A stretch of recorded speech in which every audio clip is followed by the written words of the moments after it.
Well, good morning. Good morning, good morning. If you'll open up to the book of Ruth. How many of you read Ruth in preparation for today? All of Ruth?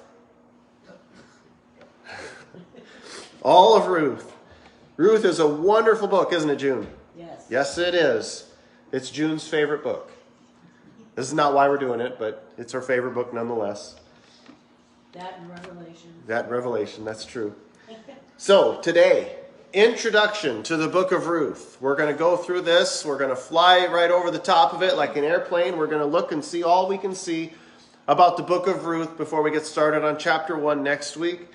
And if you've heard any of my introductory messages, you've heard them all. Right, Jeff? Pretty much. So, we're going to go through Ruth today on an introductory level, and I've entitled the series of Ruth, Nothing Insignificant. Nothing insignificant. The U.S. News and World Report, commenting on a delay in the Space Shuttle Columbia's second flight, pointed out that little things have often been the cause of big difficulties in the space program. The reason for the postponement was a clogged hydraulic system filter. Officials reported that the 5 quarts of oil needed for a change was worth only about $25. Yet the setback cost American taxpayers approximately $3 million a day. On another occasion, a costly satellite was lost because of a punctuation mark omitted from its computer program. And the cause for aborting an Apollo 13 moon landing in 1970 was a short circuit caused by a piece of wire worth about 50 cents. There's nothing insignificant about any of those things. You think, oh, just 50 cents, that's not a big deal. Yeah, it's not insignificant, though, when it ends up costing us $3 million a day. Nothing insignificant. Does anybody know or have heard of Charles Spurgeon? Charles Spurgeon, the beloved prince of preachers of a different generation. When Spurgeon was a teenager, he served as an assistant teacher in a school in Newmarket, Cambridgeshire, kept by John Swindell. The cook of the house was Mary King, a devout Christian. When Spurgeon was experiencing deep conviction, he talked with her, and she explained what she knew of the word.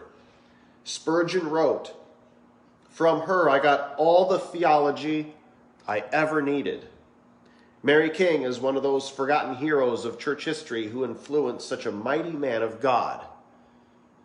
Sometimes we think we're insignificant. We don't really do much for the kingdom. Who am I? I'm just a lowly grocery store employee. Maybe you felt that way, Maggie. What purpose do I have in this life? What good am I? Mary King, just a cook. Just an insignificant cook, right, June? What good am I? What good am I going to do in this life? I'm just an insignificant pawn in the midst of this great big world out there. And the book of Ruth reminds us that there's nothing insignificant. There's nobody who is insignificant. And every one of us play an important role in the program of God, down to grocery store workers and even cooks and everybody in between. Every single one of us is needed, valuable, and important. Charles Spurgeon was a great man of God, influenced heavily by this Mary King, who was a cook. Influenced somebody who ended up influencing millions of people. Even to this day, the name Charles Spurgeon is recognized and revered. And he got his influence from Mary King. As we begin the book of Ruth, you may wonder what's so special about this book. This book has some interesting history to show and to prove that nothing is insignificant, which is why the title of this series on Ruth is Nothing Insignificant. Who would have thought that this sort of lady named Ruth, living during the time of the judges, would amount to anything? However, as we read Ruth, we recognize how important and valuable of a role she plays in history, not just in Jewish history, but in all of history. So today, God wants you to understand the book of Ruth. So how can we understand the book of Ruth? How many know how we can understand the book of Ruth at this point? Probably about everybody. But there's 3 ways to understand the book of Ruth. Number 1, by understanding the place of the book, by understanding the purpose of the book, and by understanding the theology of the book. Did you get all those, Kalia? The place, the purpose, and the theology of the book of Ruth. I was telling somebody this week, they asked me why I didn't do a 5-minute message this week. Did anybody notice that there was no 5-minute message? Yeah. I told them it's because I had to write an introduction to the book of Ruth this week, and it's like writing a research paper, and it takes a long time. So this is it's a lot of effort to go through one of these. It's like a research paper. But we're going to go through this by understanding the place of the book. The first idea about the place of the book is the author. Who wrote the book of Ruth? Truly, the author of the book of Ruth is anonymous. We would like to think that maybe it should be the lady Ruth herself, but it is the conclusion of scholars that Ruth probably did not write the book herself. Some of that comes from the inclusion of the name of David in chapter 4. A lot of people in this time didn't live to be a super old age. Not everybody can be as old as me, you know. It's a joke, you can laugh. It's okay. I know we're in church and everything, but you can still laugh. I think God has a sense of humor. That's probably a different sermon. But how would Ruth know that her great-grandson would be David? Unless she lived that long, and I doubt she lived that long. So how would she know that? Which means she probably didn't write it. This leads many to believe that the author may have been Samuel. Samuel is the name often thrown around. Everybody remember Samuel from 1 Samuel? The great prophet. Hannah is his mom. She brought him into the temple when he was a baby.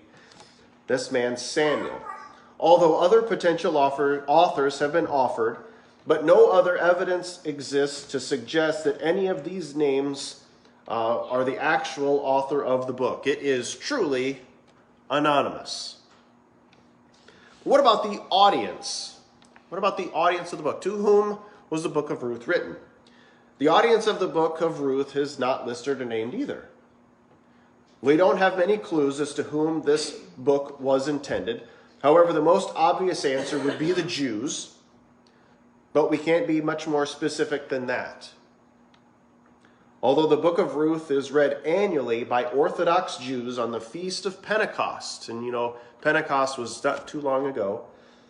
The book of Pentecost, or the Feast of Pentecost, according to John W. Reed, he says this about that. This feast commemorates the giving of the law on Mount Sinai and occurs at the time of the beginning of the offering called the first fruits of the harvest. Ruth's betrothal took place during this festive harvest when barley was being winnowed. And as you read the book of Ruth, you read about Boaz doing some winnowing during a harvest. So they read the book of Ruth every year at this time. So is the audience that kind of thing? I don't know, but kind of helps to understand a little bit about the audience of the book of Ruth. Primarily just going to be a Jewish audience. What about the age of the book? Traditionally, it is thought that the book was written by Samuel sometime during the reign of David as a result of his name being mentioned in chapter 4 in the genealogy. Since the name of Solomon is not mentioned, it is believed that this would limit when Ruth would have been written. We would like to think that if Solomon were around, his name would be included in the list in that account as well. But his name's not in the list, so we tend to think that that would be the limit for when Ruth could have been written, sometime during the reign of King David. The setting for the book is during the time of the Judges. Ruth is an account of a family living during the time of the book of Judges, and we get that from chapter 1 and verse 1. It even says that. Now it came to pass in the days when the judges ruled that there was a famine in the land. So during the time of the Judges. So at some point during the book of Judges, we can implant the book of Ruth. Where exactly, it doesn't say. But at some point during the time of the Judges, when you read that book, Ruth is in there somewhere. So that's understanding the place of the book in history, the author, the audience, the age. But what about the purpose of the book? So there's a lot going on here with the purpose of the book. There's some key themes that are going to pop up over and over again in this short 4-chapter book. There's the word hesed, which is a Hebrew word meaning covenant loyalty or kindness. If you go with me to chapter 1 and verse 8, it says this. And Naomi said to her 2 daughters-in-law, go return each to her mother's house. The Lord dealt kindly with you. That's the word hesed, this covenant loyalty or kindness. Chapter 2 and verse 20. Then Naomi said to her daughter-in-law, blessed be he of the Lord who has not forsaken his kindness. The word hesed, a covenant loyalty or kindness. Chapter 3 and verse 10. Then he said, blessed are you of the Lord, my daughter, for you have shown more kindness at the end than the beginning. This idea of covenant loyalty or kindness. Showing a loyalty to somebody else just simply for the fact that you are going to be loyal. This is something that's really lost in our day and age. Have you ever noticed that? Remember when people used to only go to Fairway to do their grocery shopping? Because they were that loyal. Eleanor, I forgot last week, so I got to double down today. I'm sorry. People would be very loyal. Are people as loyal these days for their groceries? They're not, are they? They kind of bounce around and hop around. My mom will say, well, I went to Dollar Fresh today because, it's something different. What happened to loyalty, Mom? Throw a guy a bone here. Loyalty. But we don't do that anymore. We just don't. We see people in corporate business places. How often does the average person stay at a particular corporate job anymore? It just seems like a couple of years and they're off somewhere else. They're not loyal to this company anymore. People have no loyalty. It's kind of a term that's lost on us anymore. But back in these days, there was the idea of loyalty. That when you committed yourself to someone or something, you stayed there.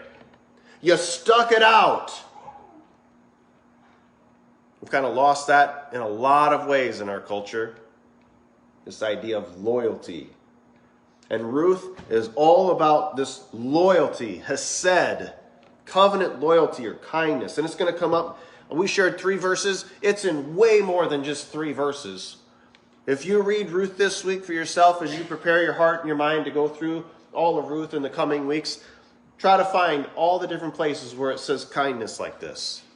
I bet you're going to find more than just these 3. Another key theme, aside from hesed, is the sanctity of the home. How important is it that things fall and things happen in the right way to maintain sanctity of the home, a proper respect for the home?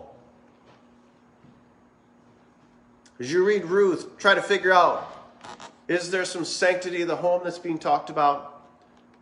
Is this something that matters to Ruth? Is it something that matters to Boaz? Is it something that matters to Naomi? That the sanctity of their home would be maintained and established. Another key theme is that of responsibility. As you read Ruth, Boaz doesn't have to do much of anything. Did you know that? Boaz doesn't have to do a blessed thing. Because, there was one closer to Naomi than Boaz. So why did Boaz do this? Was it Boaz's responsibility? But he takes it anyway because he thinks that it's right. There's an idea of responsibility that's laid through the whole book. And Boaz personifies this idea of responsibility and taking care of people.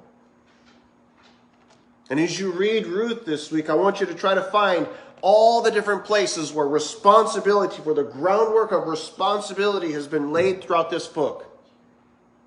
responsibility in doing what is right. Not necessarily because it's easy, not necessarily because you're going to get something out of it. Because a lot of times in our culture, the only reason that we do the things that we do is because of something we're going to get out of it at the end. Well, I'll do this for you if you give me money. I'll do this for you if I get my name out there. What do I get out of the deal? I'm so glad that Boaz didn't say that to Ruth. You know, Ruth, we can do this, but what do I get out of the deal? Aren't you glad Boaz didn't say that? The responsibility that he shows and demonstrates is amazing. It's something we can all learn from. So not only have we seen Hesed, or the sanctity of the home, responsibility, we also see faithfulness. Faithfulness. What I find most interesting about the book of Ruth isn't necessarily the faithfulness of Naomi. It isn't necessarily the faithfulness of Ruth, or even Boaz. You know whose faithfulness I'm most impressed with in the book of Ruth? God's faithfulness. Here we have this Moabite woman. By the way, Moabite, first thing we should have told some Moabite woman is, get out of here. You're not an Israelite. What are you doing here? But God demonstrated an unbelievable amount of faithfulness, not only to Naomi, but also to Ruth. And as you read Ruth this week, as you prepare yourself for next week, try to figure out, why is God so faithful to Naomi, Ruth, and Boaz? What would convince God to be so faithful to these people?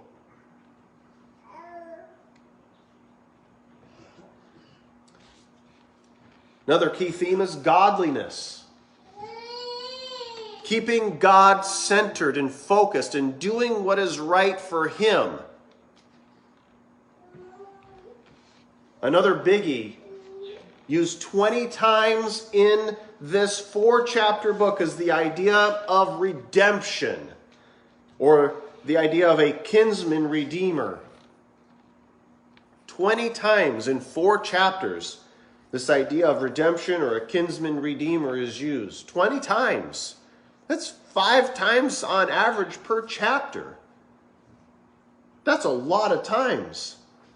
Must be important. So what is a kinsman redeemer? And what does this have to do with anything? So a kinsman redeemer is somebody who is close in family, who is going to take over for a deceased brother, his wife. There's a special law in the Old Testament that said if a man's wife, or if a man dies and leaves a wife behind, a brother of the man who died takes the woman for his own wife to have offspring to carry on the name. And this concept, this idea of this kinsman redeemer is used 20 times. Must be important. So as you read Ruth this week, as you prepare your heart and your mind for next week, try to find how many of these 20 you can find of this idea of a kinsman redeemer. Another theme would be family. And how important is family to us as people? Do we put a great deal of emphasis on family? I hope we do. We should. We're supposed to. But as you look out into your world today and you see how much emphasis is placed on family, I don't know about you, but I find it to be rather lackluster. There are some people that do a wonderful job. That's true. But man, it just feels like we could do better as a society. The idea of the family. And finally, we've seen Hesed, the sanctity of the home, responsibility, faithfulness, godliness, redemption, family, and also grace. There's a lot of grace. A lot of grace in this book. A lot of people who got things that didn't deserve them. And I think that speaks to us as well. We as a people don't deserve a lot of things, and yet we have them. By the grace of God, we have them. And the grace of God is very much on display in the book of Ruth. You know, a lot of people like to say that the Old Testament God is different from the New Testament God, as if there's some sort of like two God system out there.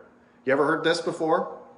The God of the Old Testament is all about wrath and the law, and he's mean, but the God of the New Testament is full of joy and love and Jesus. You ever heard this? Am I the only one that's heard this? Apparently. That's okay. I'm okay being the only one. But, okay, so let me tell you then, guys, since I'm the only one that knows this, let me tell you, the world out there, a lot of people think like this. They think that the God of the Old Testament is some meanie, and the God of the New Testament is the God of love. I got news for all those people. Not only is it the same God, but as we read through Ruth, we find a lot of love from God. A lot of grace, a lot of mercy, a lot of forgiveness, a lot of really wonderful New Testament truths that we've come to appreciate in the church today that we tend to think of as being overlooked in the Old Testament. The book of Ruth does not overlook them. The book of Ruth is full of grace and life and love and mercy and all kinds of wonderful things like that.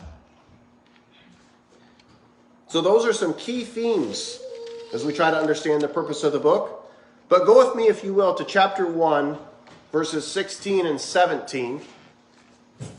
This is the key verse for the book of Ruth. Chapter 1, verses 16 and 17, the key verse for the book of Ruth. Should have done a sword drill to see who was ready. Okay, good. Chapter 1, verses 16 and 17. But Ruth said, "Entreat me not to leave you, or to turn back from following after you. For wherever you go, I will go. And wherever you lodge, I will lodge. Your people shall be my people, and your God my God. Where you die, I will die, and there will I be buried. The Lord do so to me, and more also, if anything but death parts you and me." I don't know about you, but I get chills just reading that. Ruth is committing herself to Naomi. Ruth is committing herself to the land of Israel. And ultimately, Ruth is committing herself to the God of Israel. And you know what happens when you commit yourself to the God of Israel? You'll never guess. Bet he takes care of you. I bet you find a place of refuge under his wing. If you go to him, I'll betcha. And I suspect that's exactly what Ruth found. This Moabite woman, a foreigner, an outsider, found that to be true because she simply trusted in him. And she followed Naomi back to her homeland of Israel. And here we have the wonderful story of Ruth. What happens to this lady when she trusted in God, the God of Israel? So now let's look at the key structure, the structure of the book. Here's this one outline. As I was studying this, I'm thinking of my own outline. Boy, there's got to be about as many outlines as there are people outlining this book. So I'm just going to give you one. If you've got a study Bible, I bet your study Bible is going to have it outlined in a different way that doesn't make one wrong or the other right. It's just different ways of thinking about it. But this particular way, the introduction, verses 1 through 5 of chapter 1. And then number 2, seeking a home by faith, chapter 1, verses 6 through 22. Then number 3, seeking provisions responsibly, chapter 2, verses 1 through 23.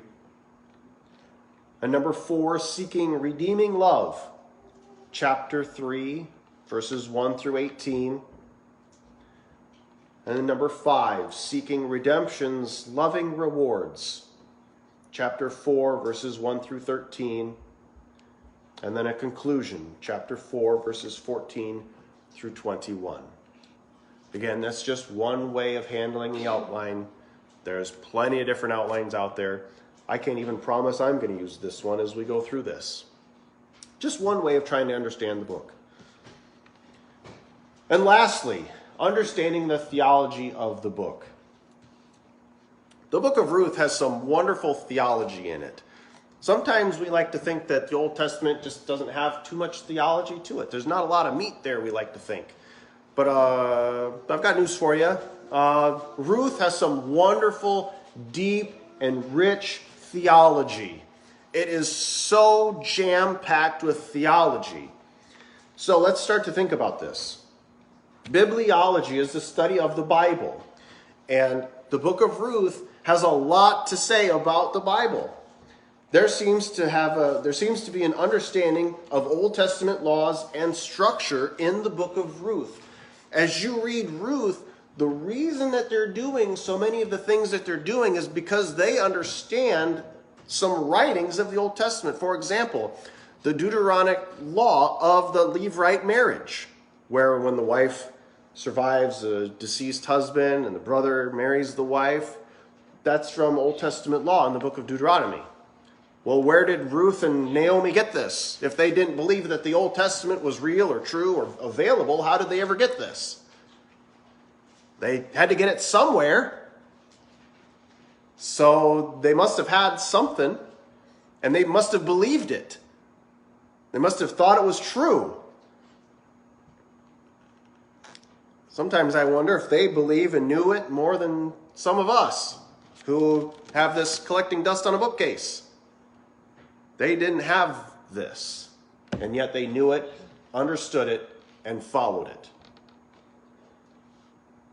And this idea of the levirate marriage is not only in Deuteronomy chapter 25, but it's also in Genesis chapter 38, and Matthew 22. It's also in Mark. We read about that. Remember when the Sadducees came to Jesus to challenge him and ask him a question, and they asked him about the law of levirate marriage. So another idea is the importance of Israel belonging to God. At one point, they're going to say that they had heard that God had provided Israel with bread. That's true. How did they know that?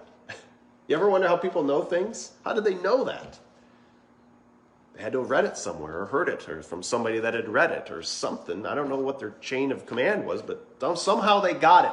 And they believed it and they acted upon it as if they believed it was true, because it is true. So that's some bibliology from the book of Ruth. Also, theology proper is a study of God himself. The name of God is used over 20 times in this short book about a non-Jew. Remember, Ruth is not Jewish. She is not from the tribe of any tribe. She's not from the line of Abraham. She's not Jewish. She's no more Jewish than I am. So how did this non-Jew end up in the Bible? Interesting, to say the least. The name of God by this non-Jew is used over 20 times in this 4-chapter book. Heavy emphasis on the idea of God and who God is and what God can do. So Christology is a study of Jesus. As we study Ruth further, we bump into this idea of a kinsman redeemer in Boaz. What does this have to do with Jesus?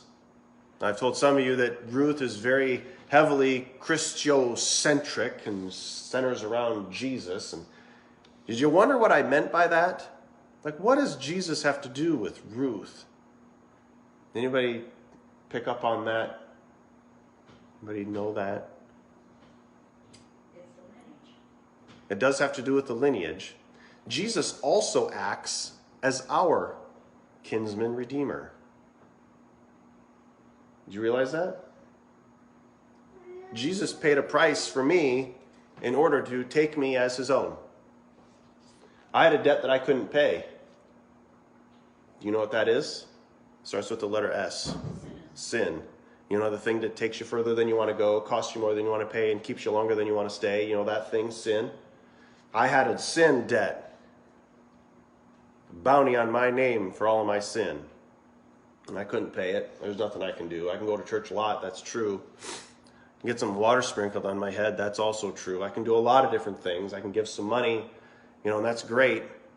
But ultimately, none of it works. None of it gets me anywhere, and it gets me no closer to crossing that gap between me and God. Those things ultimately don't answer any of the problems that we face in this life.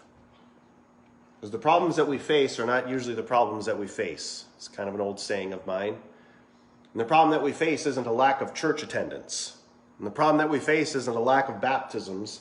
The problems that we face isn't a lack of money. The problems that we face are our sin. Hello, that's our problem.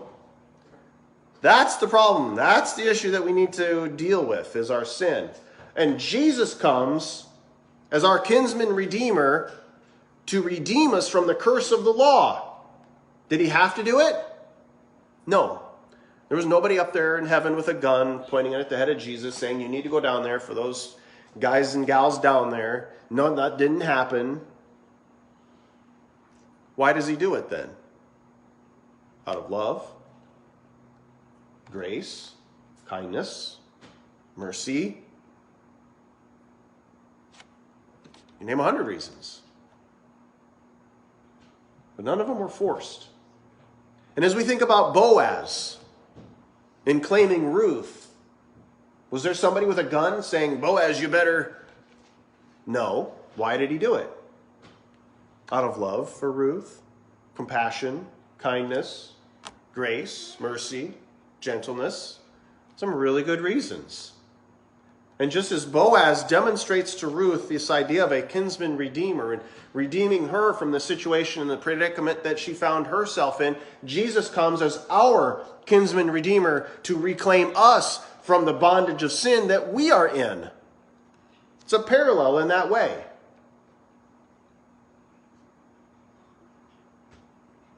Because remember, what did Ruth do to gain any of this from Boaz? Nothing. Nothing. We'll drop down to anthropology, the study of man. One of the things that I really enjoy about anthropology and studying man and mankind is the genealogy that's always listed. You ever see the genealogies of like 2nd Chronicles or and you're just like, oh, can we just skip this? I'm not reading those names. Why are these genealogies always in there? Why do these Jews always think that it's so vitally important to have all these names none of us can pronounce in these books? Guys, can we just skip this already, please? But for some reason, they keep putting it in there. Why? Why is it so important to these Jews that these names are in here? Because they want to have proof that the lineage that they're talking about is valid. Because so much of what they do is based on ancestry and blood, which is why this law of Levite marriage is so important. If a woman is here and her husband dies, how are they going to have children to maintain the estate? They wouldn't, because there's no heirs. Bloodlines are everything. Who is the rightful heir or owner of this land? Very significant questions. In fact, this level of significance still exists today in the Middle East and other parts of the world. So why are they so bent on knowing the lines and the lineage? Because they want to prove and demonstrate that, yes, this person is the rightful heir of this thing. Whether it's an estate, whether it's the lineage of a priest, whether it's the lineage and line of Jesus.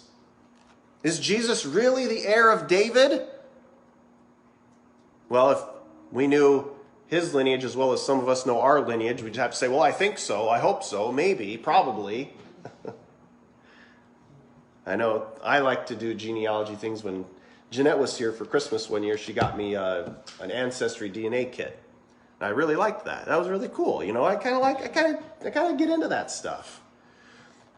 And doing a family tree, I think, is really cool. My dad's side of the family has volumes of book bigger than the Bible of going all the way back to like the 1600s. And that's pretty cool, you know. Doesn't really prove anything for me, but it's still neat nevertheless. In Bible times, however, though, when Jesus says that he's the son of David, can you prove it, Jesus? Or you just think you are? These lineages, these genealogies prove that he is exactly who he says he is. And if they weren't in the Bible, we'd all be wondering, was he right? Well, he should be right. He's Jesus, but is he right? Yes, he is. He absolutely is. And here you go, right here, black and white, done, proved. Beyond a shadow of a doubt, he is the rightful heir. Let's move on to soteriology, the study of salvation. This is a fun one to study. Laced throughout this book is the idea of salvation through a kinsman redeemer. It was the kinsman redeemer and him alone who saved Ruth, Naomi, their bloodline, and ultimately God used them to produce for all of us the Savior, Jesus Christ, through whom all people of the earth are blessed. And God used this lady, Ruth, this seemingly insignificant book, this insignificant lady, this foreigner, this person who didn't belong in Judea. What is she doing here? And as we read this, all of these little details, we realize that there's nothing insignificant about this book. Let's pray.